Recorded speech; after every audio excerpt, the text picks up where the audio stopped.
From the studios of Farm Journal Broadcast, this is U.S. Farm Report. Welcome to U.S. Farm Report this weekend. I'm Tyne Morgan, and here's what's in store over the next 60 minutes. Is the U.S. on the verge of another trade war with China? We have new developments. A tale of two wheat harvests this year. It's turning into quite the slugfest to get things finished out. From a rapid finish for farmers in Missouri to a sluggish start in Kansas. It's a battle with weather, turning a blank space into a work of art. This time of the year, wheat is a phenomenal canvas for us to work in. A big Midwestern welcome to Kansas City for Taylor Swift, and it's all powered by precision. And in John's world, is China using slave labor to gain an economic advantage?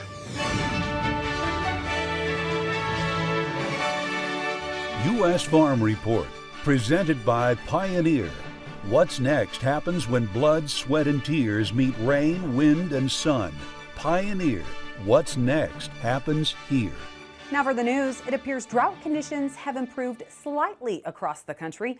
Heavy rains fell this past week across parts of the Midwest, the Ohio River Valley, and the Northeast, and that led to improvements from southeast Nebraska to central Illinois, southern Indiana, and central and eastern Kentucky. But the latest drought monitor continues to show large areas of concern in the Corn Belt, including Nebraska, Kansas, and Missouri. And now 67% of the nation's corn crop is in drought. That's down 3 points from last week, and 60% of the soybeans are impacted by drought, also down 3 percentage points. Those rains also leading to some improvements in crop conditions in the latest report from USDA. USDA says 51% of the nation's corn crop is now rated good to excellent, a 1 percentage point increase over last week. But the soybean crop, there was a 1 point drop in the ratings from the previous week. Now 50% is rated good to excellent compared to last year's 51%. But crop conditions still dropped in several states last week, even with some rain, and that's the case in Nebraska.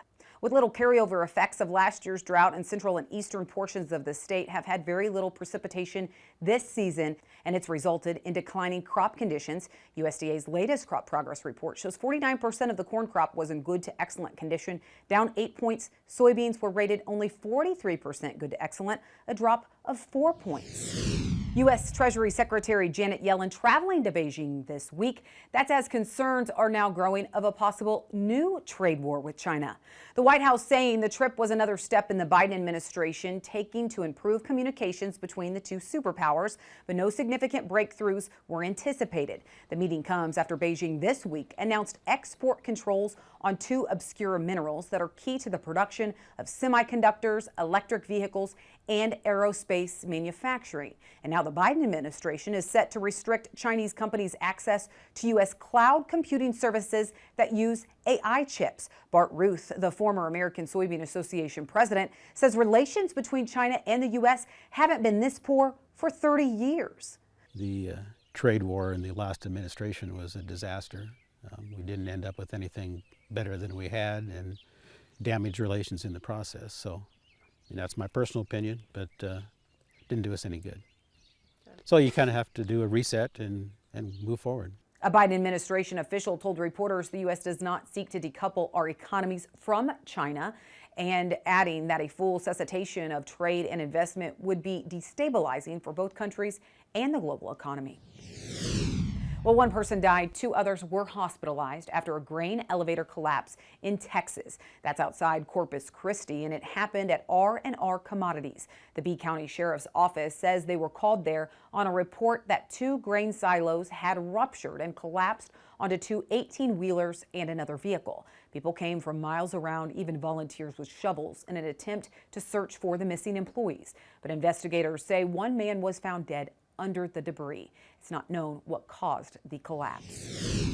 A new report shows last year a roughly 40% increase occurred in the number of reported cases and accidents involving ag confined spaces. The biggest increase, grain bin entrapments. A new study from Purdue University reported no fewer than 83 cases last year. 24 were fatal, and there were 59 non-fatal. That's compared to 59 total cases in 2021. Now, of the total number of confinement cases, 42 were grain-related entrapments. That's a more than 44% increase over the previous year and the highest number reported in over a decade. It appears farmers are feeling more optimistic these days with the new Ag Economy Barometer rising again. The monthly survey from CME Group and Purdue University climbing 17 points to a reading of 121 in June. The index now sets 24 points higher than last year, but it's still down 16 points from 2 years ago. The increase was attributed to an improvement in future expectations, which was up 25 points compared to last month. Producers in this month's Ag Economy Barometer survey became much more optimistic about farmland values. The short-term farmland value expectation index was up 16 points compared to last month, although that still left the index 10 points below where it was this time last year. Surveyors say the rally in corn and soybean prices for harvest time delivery that got underway in late May and extended into June was likely a contributing factor to the increases. That's it for the news. Well, rain did fall across more of the country this past week, but it barely put a dent in the drought. We'll get an updated look at your forecast next. It's time now for a check of weather. Meteorologist Matt Engelbrecht joining us now. Matt, even with the rains late last week and over the holiday weekend, there really wasn't much change in the overall drought picture. We still have 63% of the country in moderate drought. That is less than a 1 percentage point improvement in a week's time. So why are we not seeing the drought monitor change much more? Yeah, Tyne, that's a really good question. Actually, something that we've talked about before on the Farm Report is the last couple of weeks, in fact, this entire season, both spring and summer, it's been more about localized rainfall. So when you look at the drought monitor week to week or even month to month, we're seeing small changes because of the localized rainfall rather than these large systems. Now, we look at the root zone map. We've seen a few improvements into Indiana and Ohio, where we're actually getting back more into the blue, where it was pretty dry, but large areas into Minnesota and Wisconsin also remain very dry at this point. And one thing we haven't seen all that much this season, both spring and into summer, are our low pressure systems digging down, or a trough digging down and picking up some Gulf moisture and spreading rain across the plains and back here to the east. We've really been relying heavily on localized showers and thunderstorms, and where that rain has come down at times, it has created some flooding problems. But again, it's not widespread. It's very localized. And speaking of which, when we look at the precipitation outlook between July 13th and July 19th, we do have a pocket of above or wetter than normal conditions, mainly because that jet stream is doing what kind of we need it to do. It is doing it late, though, over here towards the east coast, where we pick up the Gulf moisture and also some Atlantic moisture, enough lift with that front, with that low pressure system, for some rain back into Tennessee and the east coast. What we want to see is that trough dig deeper to the west, which would spread the rain chances into the Dakotas, the plains, even into Texas and Oklahoma. Unfortunately, though, the ridge high pressure going to be building in. We're looking at drier than average conditions back out into Utah, California. And see, the temperature outlook is going to be very similar to the trend that we just saw with the precipitation, and that a pocket of cool air is going to be swinging down some energy from the north, picking up that moisture from the Gulf and the Atlantic and spreading it back out here towards the east. So slightly below average temperatures between July 11th and July 15th on the east coast, where that ridge is setting up. That's where the heat is going to start to build and extends all the way back up into portions of the northwest. So here's a look at the jet stream going into your Monday and Tuesday. Hope you had a great weekend. I'd say 4th of July weekend, but 4th of July was on Tuesday, so you get what I'm saying. For your jet stream to Monday, there's that pocket of cooler air and then the ridge building back off to the west, which is going to keep things pretty dry and hot through Texas and New Mexico. Thanks, Matt. Well, for more rains, to addressing the impacts of last week's derecho, will USDA change its yield estimate in next week's report? We'll ask our analysts this weekend, Tommy Grisafi and Brian Splitt. They join us to talk markets right after the break. Registration is open for the 2023 Pro Farmer Crop Tour, August 21st through the 24th. Attend one of our nightly meetings or join online as we gain insight on the 2023 growing season. Visit profarmercroptour.com/register to select the stop nearest you.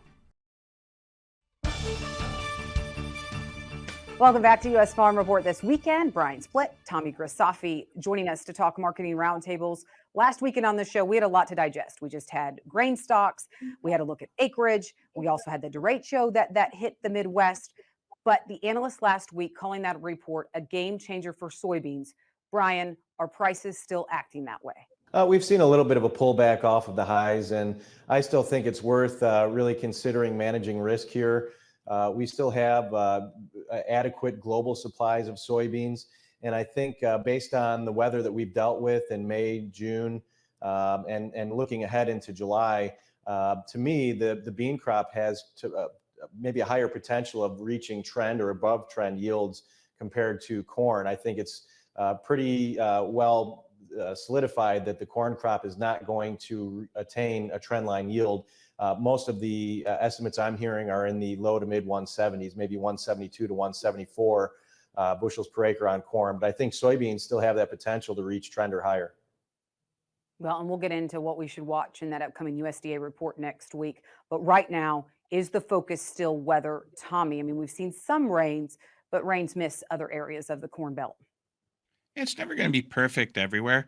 What's interesting about this year is the fringe acres, everywhere but the I states, are actually doing very well.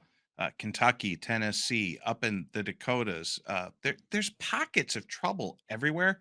And I can't remember a year where everything was perfect. And I can't remember a year where everything was just like some other analog year. I know everyone's trying to compare this to 2012. How about we just compare it to 2023? That's what year it is. The world's a different place than it was in 2012. The interest rates are a different place than they were in 2012. Allegedly, these hybrids are just amazing. So give them a chance, right? Let's see if we were going to stress a crop out, let's see if these rains could help them. I don't doubt that we're not at that corn yield. And this is the time of year where people really focus on trying to be a predictor of what the yield is. And we're forgetting by far the most important part. Do we have someone to sell it to? Who are we going to sell? Whether we're 178 yield, 171 yield, do we have someone to sell it to? You can see by the price action in the cattle that there's not a lot of cattle out there. The hog industry's been rocked. We'll see how demand is there. Keep an eye on China. If there was one surprise to come, looks like China's having adverse weather. If China came in to buy corn, that might be what takes us back to that 550, 575 level time. Well, Tommy hit on several things, Brian, but as we head into the report next week, a lot of questions on will USDA adjust their yield forecast? And then is there anything on the demand side that we may see as far as revisions go? Yeah, so Tommy had mentioned 2012, and I think the real analog comparison is 2013. And so interestingly, we did go a little bit higher this year compared to where we did in 2013. We had about 3 days of extra buying past the highs that were made in the March quarterly stocks and planting intentions report that took us up close to $6.30 a bushel. But when you look at what we've done since then, we've actually caught right back up to what we were doing in 2013. And July 5th of 2013, Dees corn made a low of 490 just to rally up to about 528 into the July WASDE report. And I think you're going to see something similar as we approach that report. We're seeing some buying coming out of the 4th of July holiday. And I think the thought is that you're going to see the USDA reduce yield from the trend and acknowledge the poor growing conditions that we've had. And things have improved a little bit with some of the recent rain. But I think you're likely to see the USDA bring yield down potentially because of the extra acres we got on that report. 176.8 is the yield that we could see that basically washes away those extra 2 million acres. So anything below that, and you're potentially going to see a lower carryout month to month on the WASDE report from June. Now, as far as demand goes, we still have a problem with our export book, and that's for both corn and soybeans. I know Tommy had mentioned some concerns about weather in China. If China was going to come in and do some buying, this sure seems like a good opportunity for them to do that. But I think they're probably going to continue to work their way through the safrinha crop before they come to the U.S. crop and have the ability to buy U.S. corn in the low to mid fours come fall. Well, wheat prices have been on a roller coaster. We've seen a rebound when it comes to pork prices. We will cover it all coming up with Brian and Tommy later on U.S. Farm Report. A proposed measure in the House would ban imports of minerals mined through child labor, specifically calling out China. But what are the facts around forced labor? That's John's World this week. The startling change in global industrial competitiveness in this century has left many in the U.S. wondering how everybody else caught up so fast. One frequent allegation is other countries, but China in particular, uses forced or slave labor to gain economic advantage. Now, finding the best information on this charge turned out to be a lot trickier than I thought, despite several good humanitarian groups providing data. The numbers don't match and need some interpretation. For example, the country most guilty of forced labor is not China, but India. Checking the fine print at the bottom of those estimates reveals some traditional practices, especially arranged marriages and forced sex trade, comprise a large proportion of this total. Now, I don't dispute that that's slavery, but I'm not sure how it gives them an advantage in industrial output. Another recent outcry has been over child labor to mine rare earths to make EVs. One example has been cobalt from the Democratic Republic of Congo's. EVs have spurred demand and prices for such ores, and the DRE supplies about half to the world. Children are working in those mines, but in the DRC it seems to be mostly kind of a family phenomenon. The cobalt boom area began with one man digging up his backyard. It's that easy. In such impoverished countries, it is not necessary to enslave. Even minimum wages will attract the impoverished. Artisanal or freelance mining is in many ways similar to gold rush miners. Like all such sudden demand shocks, there can be sudden price changes. Cobalt is a grim example. As other nations like Australia and Cuba expand industrial mines, miners in the DRC will struggle to work cheap enough to compete. The despotic government of the DRC is facing increasing pressure with publicity-sensitive cobalt buyers shifting to other sources and less cobalt-intense technology. That may be an effective way to end slave wage labor, but the result is still abject poverty without political and economic change. The market will not solve the modern industrial slave labor problem, but there are fewer and fewer suitable jobs. You don't use slave labor for high-tech jobs. Even the traditional slave employment, agriculture, is shedding jobs globally. There is truly despicable slavery ongoing, but little in manufacturing. In fact, the oft-cited Uyghur exploitation in China is concentrated in agriculture, picking cotton, disturbingly, with some in textiles and mining. It's less about cheap labor and more about kind of a prison punishment. I agree China is a serious offender in forced labor, but there is scant evidence it provides them significant global manufacturing advantages. Thanks, John. And don't forget to send your questions or comments to John at mailbag@usfarmreport.com. All right, on a lighter note, we're off to the Show Me State for a custom H. Machinery Pete has Tractor Tales next.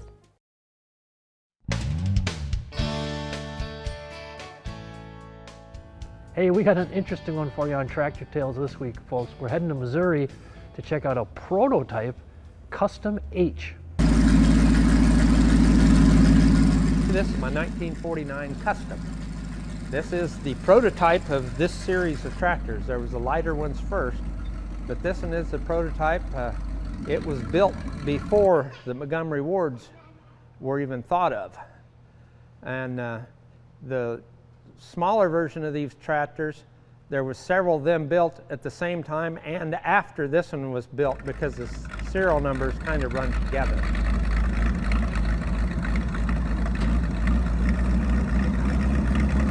And there was no numbers have ever been found lower than this one. And it isn't quite right because this is an H series tractor, and when they put them in production they were either HR or an HW, for an H narrow front row crop or a wide front. And this one's neither, it's just an H. And the letter H was made with the stencil for a number 1. You know, they did two sides in the middle with that number 1 to make the H on it. And I found this, and a neighbor told me he knew where there was one at, and it was in Rantoul, Illinois. And I called the guy and visited with him, and he says, I understand you work on tractors. And I said, that's right, I do. And he says, I'll tell you what, I've got a tractor out here I want to run. I want it for parades and stuff, and nobody will work on it. If you will make that tractor run, I will give you this tractor. Friends of mine that are in the custom club, when I got it, I told them that I had got this tractor, and they wanted the serial number to keep in their register to tell how many of them are still existing. And I give them the number, and they said, oh, you need to clean that up some more and get another number. You don't have enough numbers. Well, I had sandblasted it. The number was very plain, and I took photos of it and sent them to that. They wanted to see the tractor. Thanks, Greg. Well, some areas of the country are seeing a record harvest pace. So why is winter wheat harvest nationwide running behind? We wade through the tale of two harvests this year. That's our Farm Journal report next. U.S. Farm Report is produced and distributed by Farm Journal Broadcast.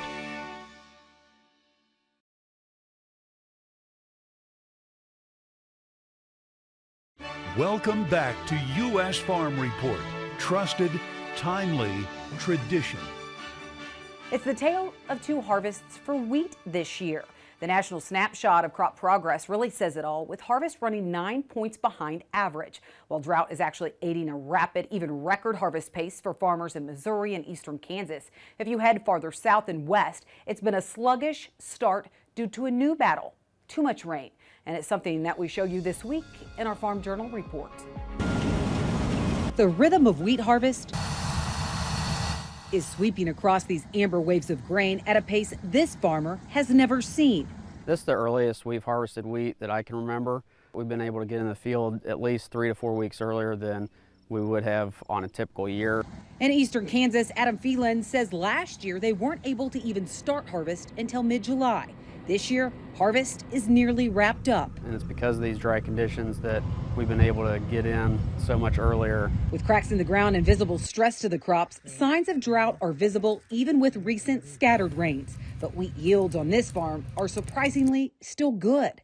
We had pretty decent rains earlier in the spring that really helped. The yields have been in the mid 50s to lower 60s throughout our area. And it's a big difference from 2022. Last year's were a little bit lower. They were in the 40s, our wheat yields. Wheat yields are strong in eastern Kansas, but the area only accounts for about 10% of the state's total wheat production. And when you travel farther west and south, Well, harvest is progressing really slow. the story of wheat harvest this year is much different. It's just turning into quite the slugfest to get things finished out. Justin Gilpin is the CEO of Kansas Wheat, who's constantly communicating with growers across the state. It's frustrating, probably is the best way to describe it. Because of the rains that came late that we really needed back in March and April that for this crop to benefit from, are really coming now creating some challenges. Gilpin says the wheat tour this year already exposed drought's impact on the crop, especially in the central corridor. Those were drought-stricken areas where we had thin, short wheat that the yields were between 10 and 25 bushels per acre. And what farmers are having to deal with now is because of the rain and the lack of canopy, the weed pressure that's really come on, where you have weeds that are actually taller than some of the low-yielding wheat that's out there. The wheat tour in May already projected abandonment at 19% in Kansas due to scars of drought and cold weather. But now that figure could continue to grow. I do think it probably is going to climb a little bit more because of the challenges with rain and the weed pressure that's coming on. USDA's crop progress report this week showed statewide Kansas farmers are running 17 points behind average when it comes to harvest. But look at Missouri, farmers nearing the finish line with 88% of the crop already harvested. That's 14 points ahead of normal. And the rapid planting pace is a storyline sweeping across Missouri farms. The last time we planted wheat was probably 6 years ago. Just like other farmers across the Midwest, the Nails decided to give wheat a try again this year for two major reasons. Summer income and the price was pretty attractive as well. Nail says only about 10% of their acres were covered in wheat this winter, a decision that's paying off on the good ground. The lighter soil has struggled. We were dry at a crucial time, and lighter soil really struggled this year. We did have some wheat that was running 80, 90 bushel on the good dirt. What's considered good here? 60 to 70 bushel per acre winter wheat. But on the lighter dirt, 30, 40 was catching most of that. But for neighboring farmer Tom Waters, I like to grow wheat. I like cutting wheat. Wheat is a staple. Wheat has kind of a bad reputation in our area. I still like to plant it. I fertilize the heck out of it and just figure some of that fertilizer is good for the beans too. With a heavy dose of fertilizer across their winter wheat, it's showing up in their yield. We're probably normal, maybe a little above. I think this field's probably going to be between 80 and 90 bushel. So can't complain about that for sure. But its dryness and triple-digit heat last week now sprouting concerns about the summer crops. Both Nail and Waters double-cropped soybeans behind their wheat, but the Nails deciding to turn on their pivot just to get the crop up. We just don't have much subsoil moisture here at all. As for wheat, it's a year producing a lot of firsts. Talking to guys out in western Kansas, they're talking about having to plant around mud puddles this year, and we're talking about not being able to get any moisture to get our beans up. And it's the potential harvest outcome in the nation's breadbasket that continues to capture interest from around the world. Now, one thing Kansas wheat is concerned about is seed availability for next year, so they're encouraging producers to actually start those conversations early. But one of those fields in Missouri, harvest was not the end of the story for that field. It actually turned into a work of art. We'll show you that at the end of the show. But coming up next, what was behind wheat prices this week? Brian Splitt and Tommy Grasaffi rejoin me next. Your next piece of equipment is on machinerypete.com. Search equipment from dealerships across the country to find what you're looking for. Only on machinerypete.com. All right, Tommy, we just looked at winter wheat harvest across Kansas and Missouri. It really is a mixed bag. Yields better in some areas, but also looking at an increase of abandonment. Wheat prices have been extremely volatile, though, lately. They have. There's headlines coming out of Russia, Ukraine. Those aren't going to stop for a while. There's tension over there, and that adds premium. We're seeing too much. I talked to a coworker, Brady Huck, out there. I said, "Did you guys just go from not having enough rain to too much rain?" He said, "We now have plenty of rain. The rain could actually disrupt harvest a little bit. Big rains happening out west. Blessed for the people in states like Oklahoma and Kansas and Texas. And weather's never easy, Tyne. You get a beautiful rain and it happens to come with baseball size hail, right? There's nothing easy about summer weather markets. But the thing is about American wheat, all three, the Board of Trade, the Kansas City, the Minneapolis, who's going to buy it? And Brian could touch about demand on wheat, but our wheat exports have changed. Russia is absolutely flooding the market with wheat. They're even stealing the wheat from Ukraine and flooding the world with that. And although people pretend they're not going to buy Russian wheat, trust me, folks, if things get cheap enough, they're going to buy it. So, Brian, when you look at wheat demand, I mean, is the market kind of becoming immune to the ongoing situation in Russia and Ukraine? And does our wheat really have a big impact on the global picture? Yeah, I mean, something that's happened as of late, and maybe over the last decade, not as of late, but we've really seen the U.S. become the kind of the wheat bank of the world, where buyers typically go elsewhere prior to coming to the U.S. for physical supply. And I think as we approach mid-month here, we know that the current agreement for the grain corridor is coming to an end on July 18th. There's going to be quite a bit of headline volatility leading up to that. We've already seen, Russia imply that they're not going to renew that, but they've said the same thing the past two prior negotiation cycles. So I think you're going to see some headline risk. Tommy, when you look at the spreads between hogs and cattle, I mean, things are finally looking up for pork prices right now. What has changed? Well, the Prop 12 was a bomb. Kind of reminds me of that fireworks meme we saw there on Twitter, where the one rocket hit the other whole bag of the fireworks. That Prop 12 made people realize how fragile agriculture is in America, in the sense that there's a select handful of people determining how we're going to eat, the quality of food we're going to eat, and they are so disconnected from agriculture. And now, because what happened in California, all the states that want to mix it up and tell you exactly how a pork chop should be raised are going to start making laws. And that Supreme Court decision is going to come back to haunt people. So anyone out there involved in any form of agriculture needs to go out there and be an advocate. The volatility in hogs and cattle are going to continue. I'm happy the price went up.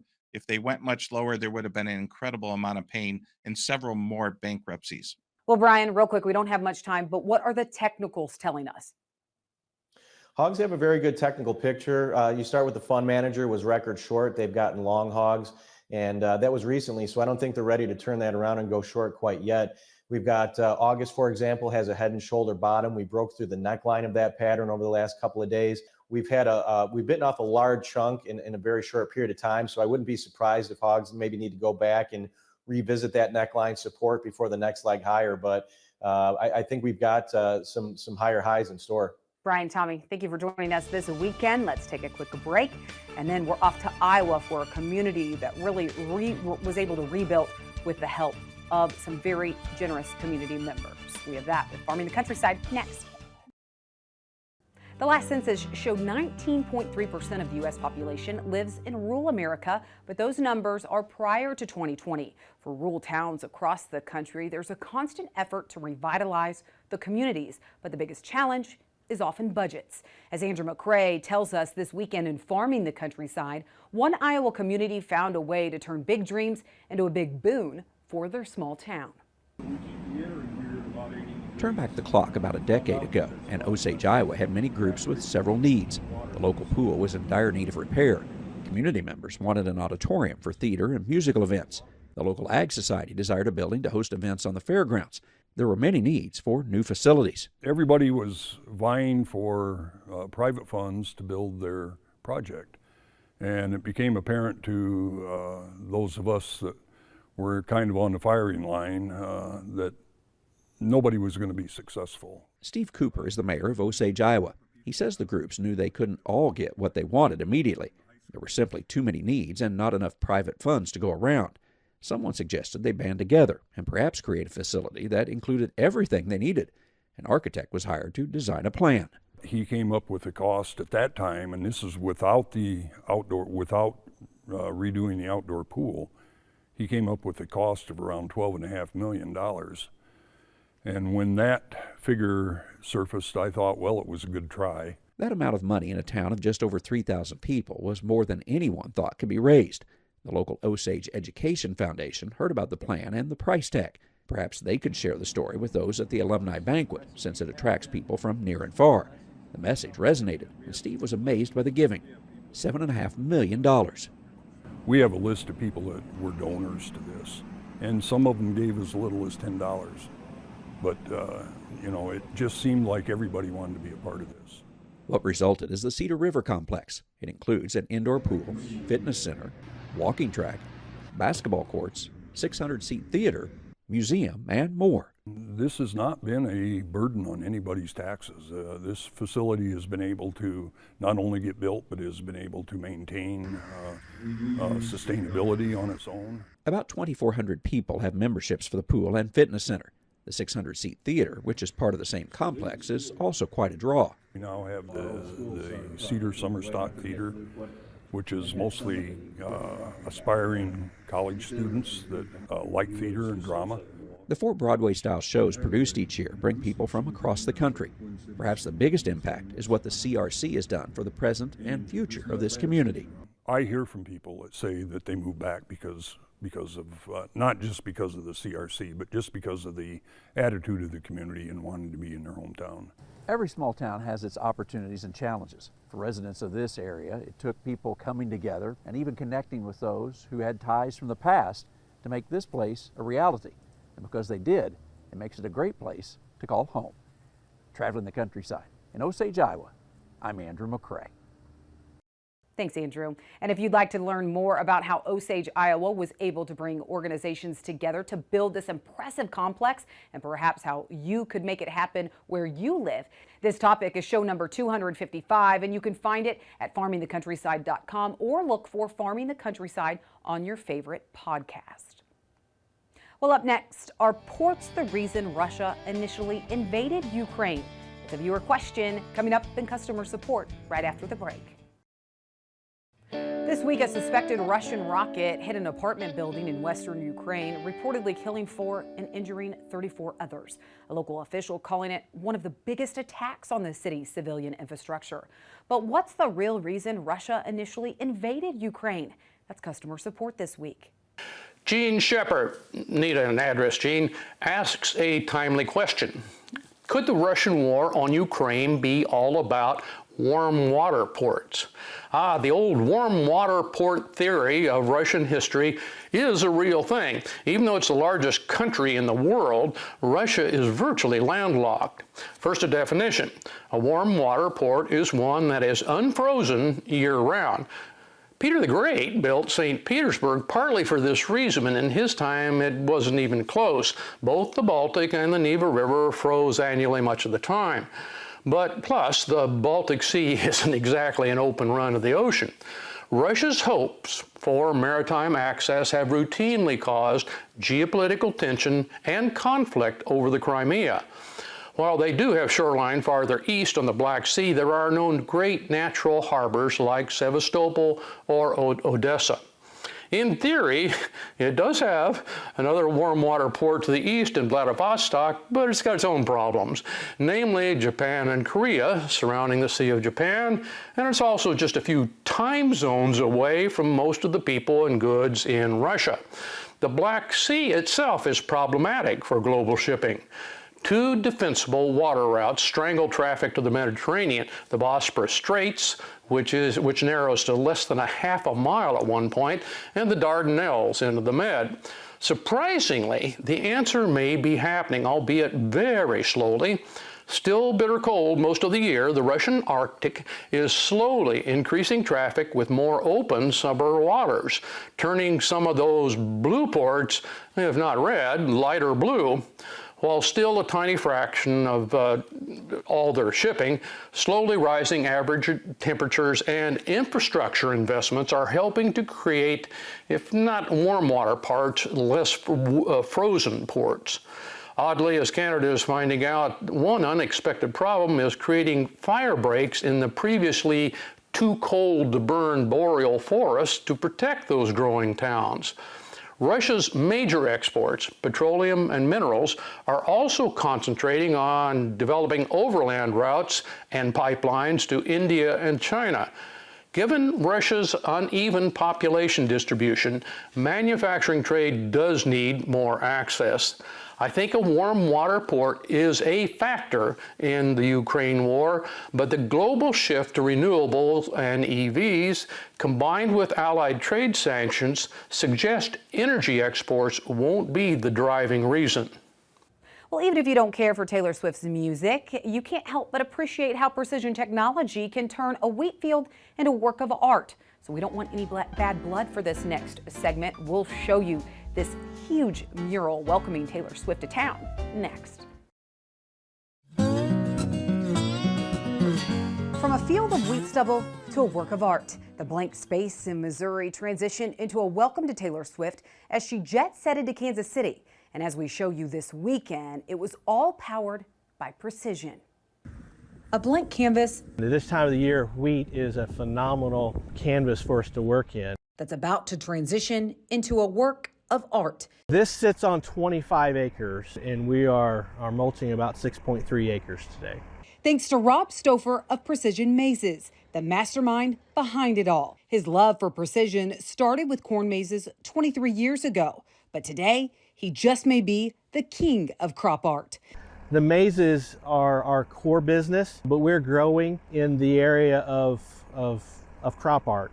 And it's mainly looking at crop art as a marketing tool. Bouncing around a couple of ideas, the team at Precision Mazes landed on this, a tribute to Taylor Swift. She's creating quite a stir everywhere she goes, and it seemed to be appropriate for us to offer her a hearty Midwestern welcome.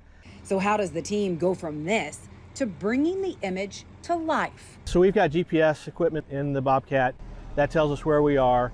Ahead of time, we have essentially taken the artwork and given it geospatial characteristics. But he also relies on his team set up in this makeshift command center manning the drones. The folks running the drones, that team, we're just communicating back and forth as to when they need to do battery swaps and giving me input as to what feature to do next. And so there's constant communication going on between myself and our teammates trying to do the best project we can. From where to start and stop to every twist and turn, it's crafted with meticulous detail thanks to prep and planning and this. This cutting tool, so it's going to take whatever plant material is here, you're going to mulch it right back down to the pathway. Depending on what the project is, we'll either use this tool. In a field with less vegetation, he taps the rototiller as a tool. But from the variation to crops and scale, each field of art is unique. The challenge for most people recognizing that our paintbrush is 5 feet wide. This tribute to Taylor Swift is creating quite the buzz, but his favorite field so far is one that he did here in Oric in 2020. Each letter was 74 NFL footballs tall. The Andy Reid project we did a couple years ago, featured on Sunday Night Football. I'm a huge football fan. Hearing Al Michaels talk about our work, that was pretty cool. And the project that proved to be the most challenging was this, an 80-acre mural. Aesthetically, probably the most pleasing project we've ever done was a project in Kansas and wheat a couple years ago for Trust the Earth project that we did. But here in this wheat stubble, from boots on the ground to a bird's eye view, thanks to precision mazes, Kansas City's welcome to Taylor Swift may just be bigger than the whole sky. From our work here, you can see we can make a bigger than life impression. Well, the Taylor Swift picture took precision mazes 11 hours to do, but the larger ones, like Trust the Earth, can take an entire week. Also, Tom Waters says he does still plan to double crop beans into the field on Monday. I guess it's not a picture to burn. That's all the time we have this weekend. Thank you so much for watching. Be sure to tune in next weekend as we work to build on our tradition. Have a great weekend, everyone. U.S. Farm Report is produced and distributed by Farm Journal Broadcast.